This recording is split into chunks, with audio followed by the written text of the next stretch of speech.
today's show. Jeremy Lamb shocks the Raptors, and the Trae Young for Rookie of the Year campaign gains steam. Rip Hamilton is here to discuss how Philly can come together like his Pistons did, his NCAA championship game winner, and he'll rate that mask. And Thomas Bryant rolls into a brand new edition of Weekend Whoopsies. It's Monday, March 25th. The starter starts now.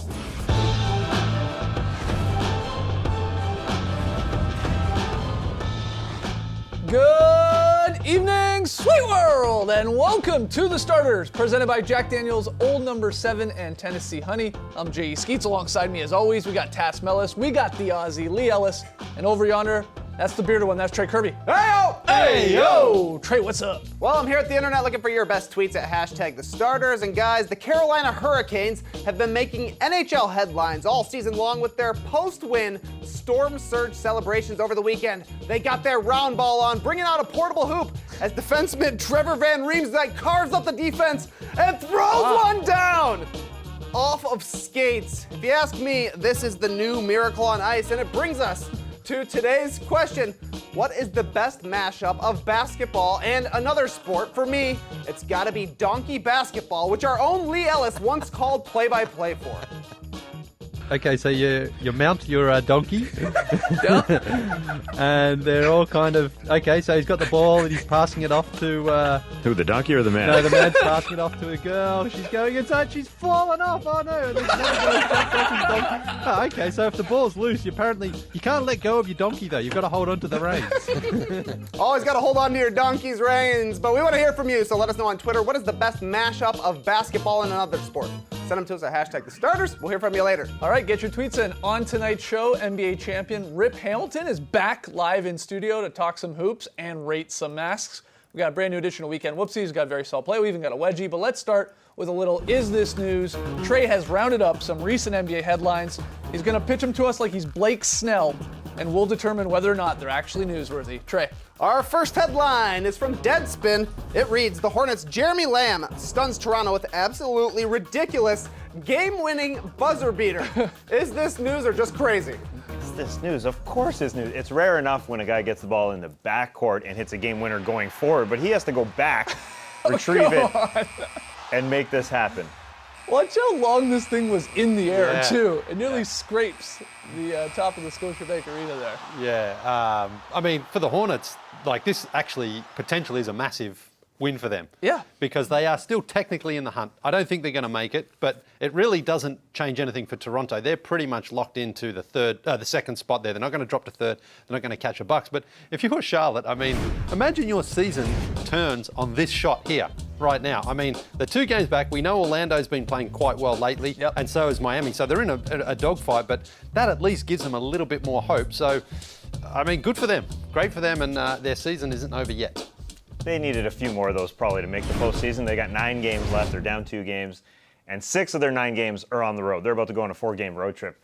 It's done for Charlotte. That was probably their peak right there. They missed their opportunities this season. Even when you pair that crazy, crazy game winner from Jeremy Lamb with the comeback win earlier in the weekend from the Hornets against the Celtics, they went on a 30-5 run to end this game. I mean, maybe it's destiny that we get the Hornets in as the number 8 seed, because both of those wins, coming back against the Celtics and then that ridiculous, whatever you want to call it, heave that Lamb gets to fall. I mean, there's some hope. I mean, any one of those losses, then I'm sure I'm right there with you guys. Yeah, write them out. But there's a little tiny sliver of hope here with this squad. Nah. But not only that, I mean, prior to this though, Kawhi Leonard hits the jump shot to put the Raptors up, and then he blocks Kemba Walker to basically end the game there. You think, oh, well, there's no chance here for the Hornets. So they got out of jail. Like, probably you won't see anything like that. And then Kawhi had another chance to hit another jumper, and he missed that one. You're right. Yeah. But I mean, you know, for the Hornets, like you said, you've already mentioned that Celtics comeback. Like, they're not just lying down; they're just going to keep fighting. Oh, that was a Hornet. You killed it. Dead. You're dead. Call it. Hey, look, we should point out, especially as Raptors fans, the Raps had no right to win that game anyway against the Hornets on Sunday. I mean, the Hornets outplayed them for a good chunk of that game. Raps put together like a good 8 or 9 minutes to take the lead in the fourth, and in the end, the right team won this one, even if it was a 48-foot heave from Jeremy Lamb. And that is, I know it was March Madness this weekend. That was crazier than any shot hit in the tournament. And that's one of the craziest shots that I can remember over the past, 5, 6, 7 years. Like, winner, you don't see something like this. No. at all. Like you said, losing it, bobbling it, and then flinging it so high up in the sky and it goes to the bank. I loved his reaction. I love Kemba Walker's reaction. Well, he was like, oh, we just lost this game, and then whoa, that went in. But yeah, that was wild. And they are still alive though, even though they got some climbing here to do still. All right, Trey, next headline. Our next headline is from The Score. Donovan Mitchell and Kyle Kuzma endorsed Trae Young for Rookie of the Year after 32-point performance. And there's another one from Clutch Points. Blake Griffin joins the Trae Young Rookie of the Year crusade. Is this news? Oh, no, it's not. I think Blake Griffin, okay, I get it. They're both from Oklahoma. He's back in Trae Young. Yeah. Donovan Mitchell, maybe he doesn't like front runners of Rookie of the Year races, perhaps, but let's look at it. Luka Doncic has done more than Trae Young. And He has pro experience, though, Taz. That's Donovan Mitchell's hang-up for sure. that is nuts. That's crazy. I don't get it. He is a rookie this season. He's done more throughout the season. He's also done more when it mattered. He did it in October, November, and December. And I think Trae Young would tell you it's a lot easier in February and March when teams aren't looking for wins the same way they are in October, November, and December.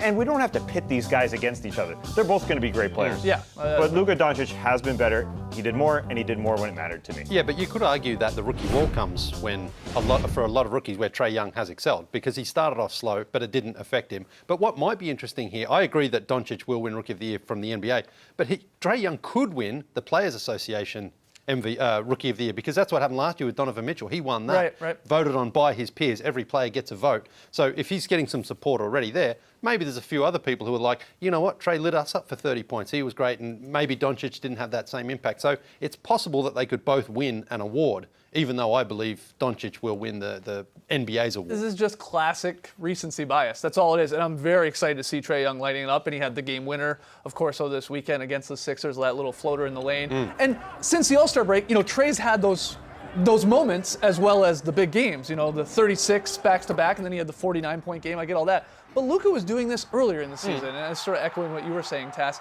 And it's also like we say the pre-All-Star game and then we say post-All-Star game like it's completely even, like 41 games, 41. It's not. You play about 50 games for the All-Star break, and then a lot of these guys have played like 13, 14, 15 games since. So it's not even.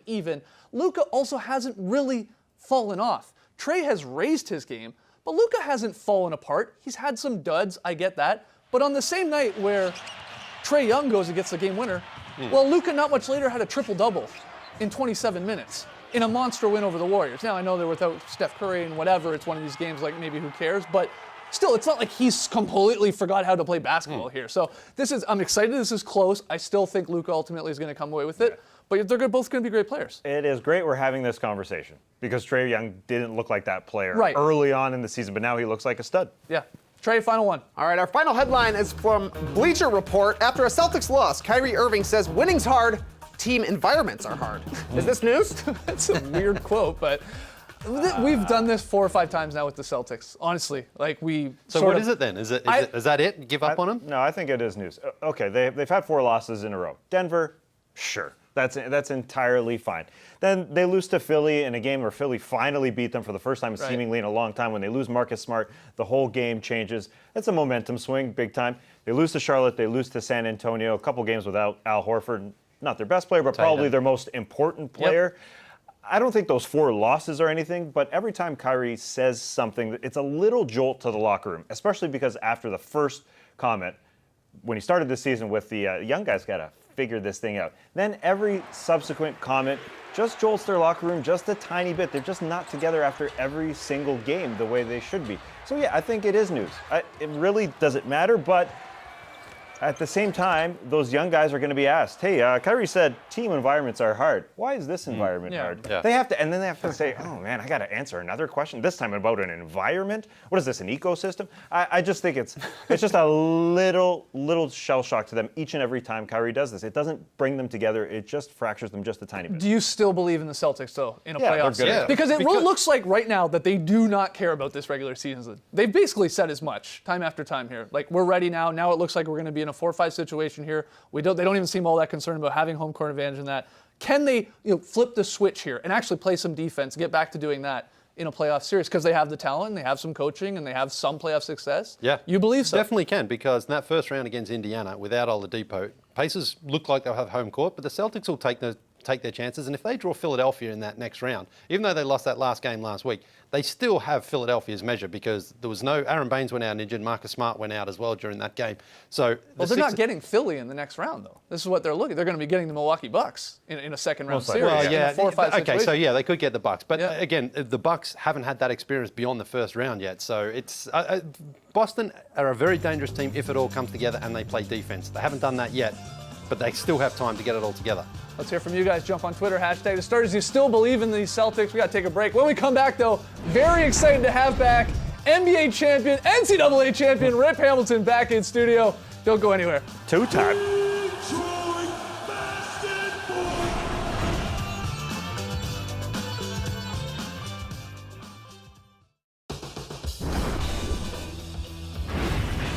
The Starters is presented by Jack Daniel's Old No. 7 and Tennessee Honey. Welcome back to the show. It's Game Night Monday here on NBA TV. A doubleheader, Sixers Magic, Nets, and Portland. And as part of that coverage, man is with us. 3-time All-Star, 1-time NBA champion, 2-time Starters guest. Oh, yeah. Yes, I'm happy to be back. I'm happy y'all invited me back. Yeah, of course we would invite you back. Thanks for coming on. One of the teams playing tonight, the Sixers, they're trying to sort of emulate what you guys did when you acquired Rasheed Wallace and you won the championship that year. Mm-hmm. You got some words of advice for this team that had to implement Tobias Harris and Jimmy Butler on the fly this season? It's not about you. Every individual in that locker room, it's not about you because you got 4 guys on that team that could be all NBA guys, all-stars. Tobias Harris could have easily made the all-star team this year. And once they start to realize it ain't about the individual and it's about the team.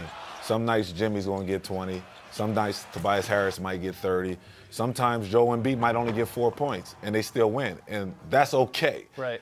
And I think for when you got 2 young guys and 2 vets, sometimes that gets a little mixed up because the young guys want to perform well and they also want to win. Vets just want to win. Right. So I just think it's a situation where guys just got to look themselves in the mirror and just say, hey, you know what? It's not about me. It's about the team. I'm looking forward to seeing how they can put this together because the top of the East, anything can happen. Yeah. Let's get your thoughts on the Rookie of the Year race. Has Trae Young done enough to catch Luka Doncic in your eyes?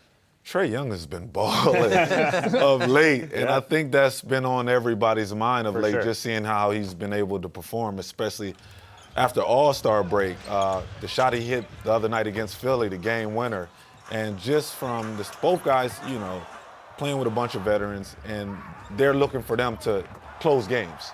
And that's something I'm not used to. Rookies are not supposed to close games. Yeah. It's always usually the veterans on the ball court. But Luka, I always say, man, he's been balling from day one.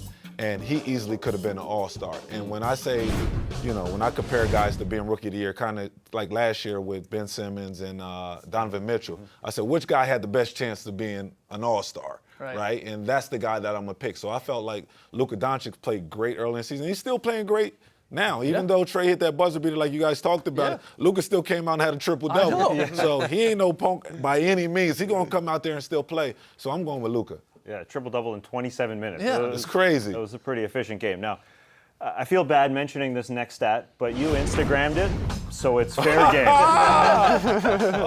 This is weird. This is weird. Rip Hamilton's the only player in NBA history to lead your team in scoring despite not making a field goal. Man. January 6, 2005, he had 14 points. Any good memories of that night? What are your memories of that? Man, I remember that they left all the doors open. So the reason why I missed all them shots is because it was a nice little wind coming in and out. Yeah, breeze coming in and out. And I didn't even know I didn't make a shot because I was making all my free throws. Right. And during that era and during that time, the games were in the 60s and 70s. Sure. So, if you went out and scored 14 points felt like it was 30 points back then. But it was a situation where I just kept saying, keep shooting, man. Somebody need to close that door. That draft is bothering me right now. Last question before we get to a really fun game.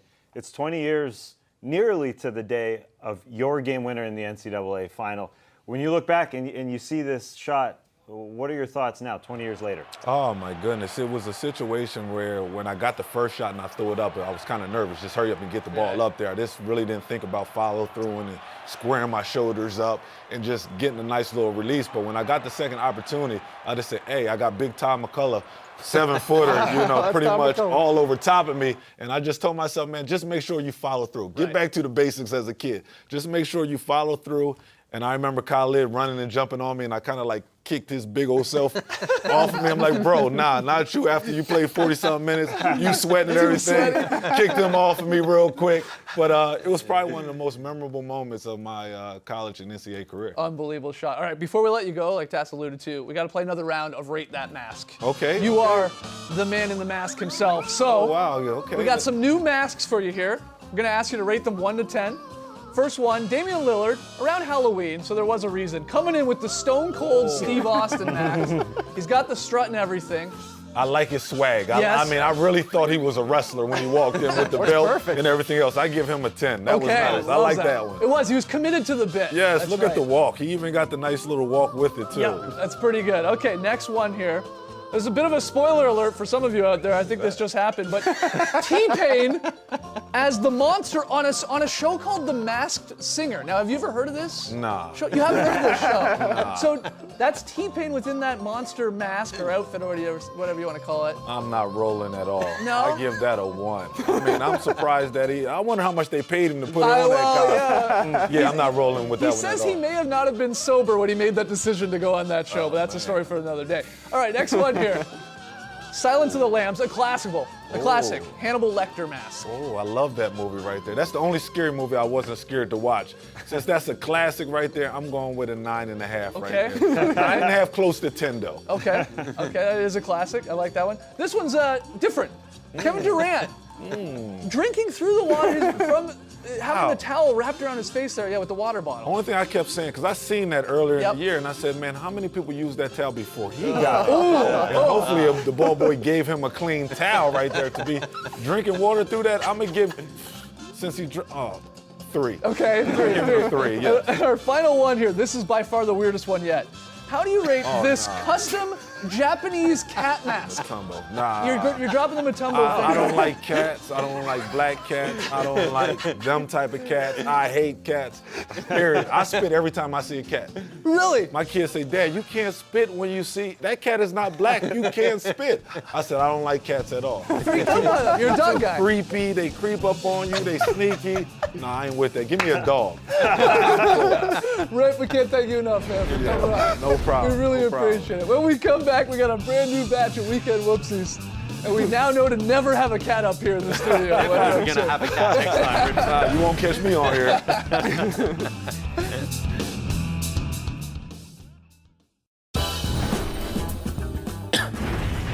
Welcome back to the starters. Time for some Weekend Whoopsies, the hoops and the bloops. The Knicks Kevin Knox is about to drop the hammer. Throw it down! Oh. I don't see a slip like that, dude. Almost went in. Friday night, Thunder and Raps. Serge Ibaka trying to get a little buddy-buddy with his old teammate, Steven Adams. Adams not feeling it. Steve's usually such a friendly guy. Yeah. They're battling right there. Giannis Antetokounmpo, classic spin, score. Watch this sly, subtle disrespect to Kelly Olynyk. Oh, Kelly doesn't like it. It was so subdued. It's just a little like. He's like, here. Yeah. I scored on I'll you. take it. Wow. Kelly goes right at him. After that game, we had the very rare triple jersey swap with Giannis, Middleton, and Wade, but no one can figure out how to actually do this because Wade's like, I got to be holding your jerseys, but I've got 2 of them. Okay, Chris, you get Giannis to help him hold that. Okay, yeah, we figured it out. Perfect. Late versus the Nets. LeBron James, pretty emblematic of their season, slips. Ooh. Is the groin okay? Is the groin okay? Is the groin okay? Groin is okay. He's fine. This one was wild. James Harden using the power of his beard to draw the offensive foul. Smart. I mean, that's all beard, is it not? Yeah. Hand is part of the ball, beard is part of the face. Going the other way. This Joel Embiid back tap. It's a little too strong. All right. Save it. No Nope. save. You got the mics here in Atlanta. You can hear this baby. Yeah, he smacks it. He's trying to keep it alive. Nope. Saturday, Heat Wizards. Thomas Bryant. He's gonna mix it up with Kelly. Oh, Kelly's back in this game. And then Bryant goes down and then really wants to sell it. Looks like The Rock selling a stunner. Yeah, or Neymar. Rolling. Neymar would Yeah. like that. Terry Rozier here dribbles right into Gordon Hayward. This is a classic whoopsie. It's good to see an old classic sometimes. Back to the Knicks. Check out this transition defense. Stop ball. Yeah, somebody stop the ball. He used to play for the Knicks, maybe. Once a Nick, always a Nick. Yeah. Ah, right. Don't guard him. We're confused by Wilson Chandler. That's what it is. Jamal Murray bites hard on this Miles Turner Bye. fish. He goes flying. See ya. Full spin. My man's over there. We end the whoopsies with a great one. When we come back, Lily with the very solid play.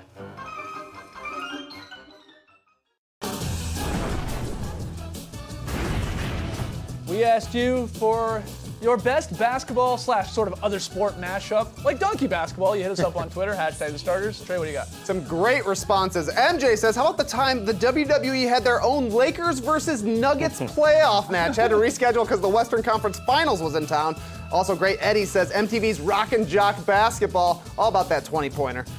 But my favorite answer comes from Sam, like many, submitting basketball. Steve Perry. Steve Perry. Steve Perry. Good tweets, guys. All right. Tonight's pick'em game, Sixers Magic. I'm the only one taking Orlando at home, riding that 4-game win streak. Everybody else has the Sixers on the road. I could use this win because I am trailing in the pick'em battle for March. Whoever's in last place at the end of the month will have to pay it off on the show. Weird things, humiliating things. I can still feel that on my face. Oh, yes. The cream in your eyes. Leave it.